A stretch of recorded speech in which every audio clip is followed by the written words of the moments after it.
या बातमीचे प्रायोजक आहेत हॉटेल बडेपीर, शाखा number 2, Lakshmi market, Vijapur west, Solapur. Anand Dighe Saheb rickshaw चालक कल्याणकारी मंडळ नसून रिक्षा चालक फसवणूक महामंडळ आहे असा घणाघाती आरोप रियाज सय्यद यांनी केलाय।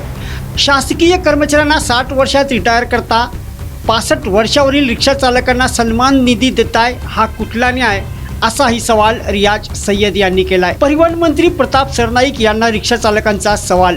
सोलापूर शहरातील रिक्षा संघटनांच्या वतीने जिल्हाधिकाऱ्यांना निवेदन देण्यात आले।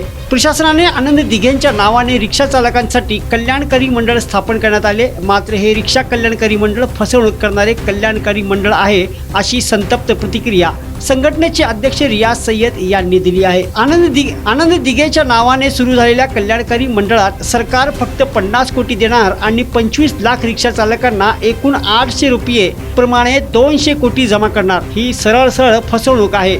सरकार रिक्षा चालकांची रक्कम वापरणार अशी रिक्षा चालकांनी संतप्त प्रतिक्रिया दिल्या। सरकारला रिक्षा चालकांना कल्याण करायचे असेल तर कल्याणकारी मंडळाची फी नाममात्र 1 घेणे, सरकारी कर्मचाऱ्यांना 60 वर्षात निवृत्त, रिक्षा चालकांना 65 वर्ष का, कुठला न्याय? राज्य सरकार सरकारी कर्मचाऱ्यांना 60 वर्षात निवृत्ती करते, निवृत्तीनंतर त्यांना निवृत्ती वेतन दिले जाते, मात्र रिक्षा चालकांना कल्याणकारी मंडळाकडून असे लाभ दिले जात नाही।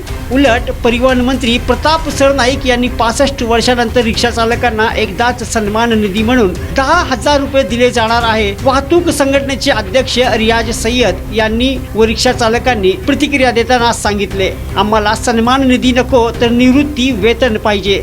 परिवहन मंत्री प्रताप सरनाईक यांनी सन्मान निधीचा निर्णय मागे घेऊन निवृत्ती वेतनाची घोषणा करावी अशी मागणी रिक्षा चालकांनी केली आहे। यावेळी प्रदीप आबा शिंदे, अल्लाबक्ष शेख, इम्रान शेख, इरफान कल्याणी, रमेश बनसोडे, शंकर राऊत, अशोक बनसोडे, नागेश वाघमारे, नईम जमादार, मोईन शेख, मुन्ना शेख आदी उपस्थित होते। आज वाहतूक संघटना संयुक्त महासंघातर्फे जे परवा दिवशी प्रताप सरनाईक परिवहन मंत्री यांनी जे स्टेटमेंट दिलं होतं की आम्ही 65 वर्षावरील रिक्षा चालकांना सन्मान निधी म्हणून 10,000 रुपये देणार आहे, पण हे सरासर फसवणुकी आहे। का म्हणजे वाहतूक संघटना संयुक्त महासंघ असू दे किंवा महाराष्ट्रातील प्रत्येक संघटनांनी जेव्हा कल्याणकारी मंडळाची बाबत लढा घेतला आणि त्या लढ्यामध्ये कल्याणकारी मंडळ स्थापन झालं, तर स्थापनमध्ये एक प्रमुख मागणी हे होती आमची सर्वांची की 60 वर्षावरील रिक्षा चालकांना, टॅक्सी चालकांना दरमहा 10,000 रुपये असं पेन्शन मिळायला पाहिजे होतं। पण परिवहन मंत्री साहेबांनी फक्त एकाच टायमाला सन्मान निधी म्हणून 10,000 देत असेल तर हे कुठं तर फसवणूक आहे आणि हे फसवणूक थांबवण्यासाठी आम्ही माननीय जिल्हाधिकारी साहेबांना निवेदन दिलेलं आहे। त्याचबरोबर आजचा आमचा एक उद्देश हे पण आहे की जे कल्याणकारी मंडळ स्थापन झालेलं आहे हे महासंघाने याला घोषणा केलेली आहे की हे फसवणूक मंडळ स्थापन झालेलं आहे, कल्याणकारी मंडळ नाही। का म्हणजे 50 कोटी सरकारचे अनुदान आहे आणि 200 कोटी रुपये जे चालकांचेच आहे, क्योंकि जवळपास 25 लाख चालक आहे आणि रजिस्ट्रेशन फी 500, 300 रुपये सभासद फी, एक रिक्षा चालकांना 800 रुपये फी घेण्यामागे 200 कोटी रुपये, 25 लाख रिक्षा चालकांचे 200 कोटी रुपये आमचे जमा होणार आहे आणि सरकार निधी देत आहे फक्त 50 कोटी। म्हणजे कुठं तर आमचाच पैसा घेऊन आमचाच कल्याण करण्याचा यांचा हेतू आहे। असं कल्याणकारी मंडळ चालत नसून आम्हाला चालक कल्याणकारी मंडळ ज्याप्रमाणे बांधकाम कामगारांचं कल्याणकारी मंडळ आहे त्याचप्रमाणे रिक्षा चालकांचंही कल्याणकारी मंडळ असावा अशी आमची अपेक्षा आहे। कल्याणकारी मंडळ कोण स्थापन केलं? हे आनंद दिघे साहेब यांच्या नावाने महाराष्ट्र शासनाने कल्याणकारी मंडळ स्थापना केलेली आहे। एकनाथ शिंदे मुख्यमंत्री असताना रिक्षावाल्यांना 50 कोटी रुपये अनुदान देऊन कल्याणकारी मंडळ स्थापन केलंय, पण या कल्याणकारी मंडळामध्ये असली कोणतीही तरतूद नाही ज्यामुळे रिक्षा चालकांचे कल्याण होऊ शकेल।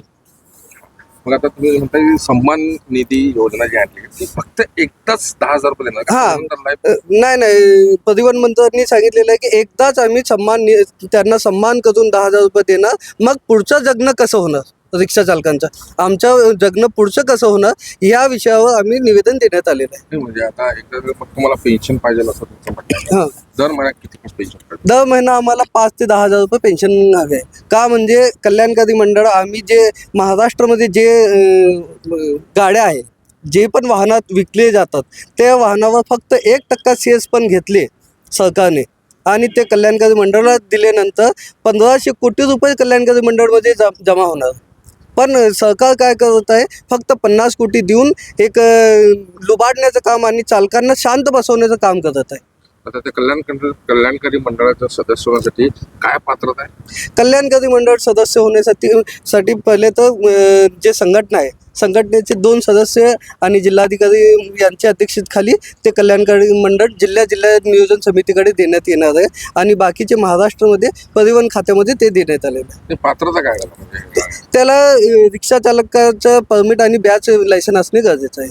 आणि दुसरी गोष्ट म्हणजे परिवहन साहेबांनी सांगितलेलं आहे की 65 वर्षावरील रिक्षा चालकांना सन्मान निधी देण्यात येणार आहे. आणि आमचं म्हणणं असं आहे की जेव्हा तुम्ही एक ऑफिसर किंवा सरकारी कर्मचारी आहे जे AC मध्ये बसून काम करत आहे, ज्याला 60 वर्षानंतर निवृत्ती देत आहे आणि एक रिक्षा चालक उन्हात दिवसरात्र काम करत आहे, हार्डवर्क त्याचं आहे आणि त्याला 65 वर्षपर्यंत जगणार का, हे पहिला सवाल आमचा. तर तुम्ही कुठं ना कुठं रिक्षा चालकांवर अन्याय करण्याच्या एक हेतूनेच फक्त कल्याणकारी मंडळ बनवलेलं आहे आणि हे कल्याणकारी मंडळ लुबाड मंडळ म्हणून आम्ही घोषित करत आहे. नाही, सरकारने जो हा दिशाभूल करण्याचा प्रयत्न करत आहे असं तरी आम्हाला रिक्षा चालकांना असं वाटते. कारण का 65 वर्ष तोपर्यंत रिक्षा चालक अतिशय अवघड आहे त्याची परिस्थिती जगणं. कारण का दिवस रात्र ऊन पावसात तो सतत रोडवर असतोय. 65 वय कमी करावं असं माझी माननीय मुख्यमंत्री आणि परिवहन मंत्र्यांना विनंती करतो मी. एक 60 तरी करा निदान की जेणेकरून त्याला तुम्ही जे कल्याणकारी मंडळ स्थापन केले, कुठंतरी आम्ही इतके वर्ष आज जवळजवळ मी स्वतः 33 वर्ष झाले रिक्षा चालवतोय. ह्या कल्याणकारी मंडळासाठी आम्ही पण लढा दिलेला आहे आणि माननीय माजी मुख्यमंत्री एकनाथजी शिंदे साहेबांनी कल्याणकारी मंडळ रिक्षा चालकांचं टॅक्सी चालकांचं स्थापन केलं.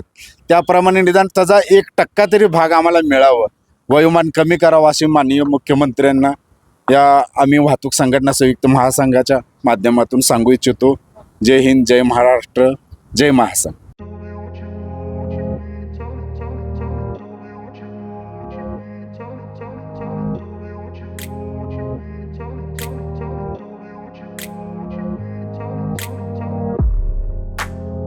सोलापुरातील प्रसिद्ध हॉटेल बडेपीर.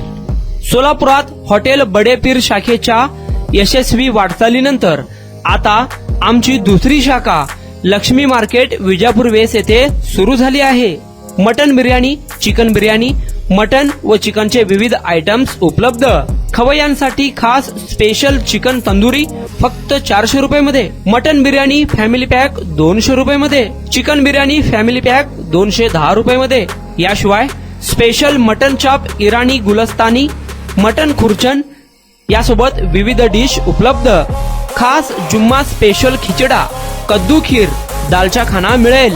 फॅमिलीसाठी स्वतंत्र जेवणाची व्यवस्था, ग्राहकांसाठी पार्सलची खास सोय.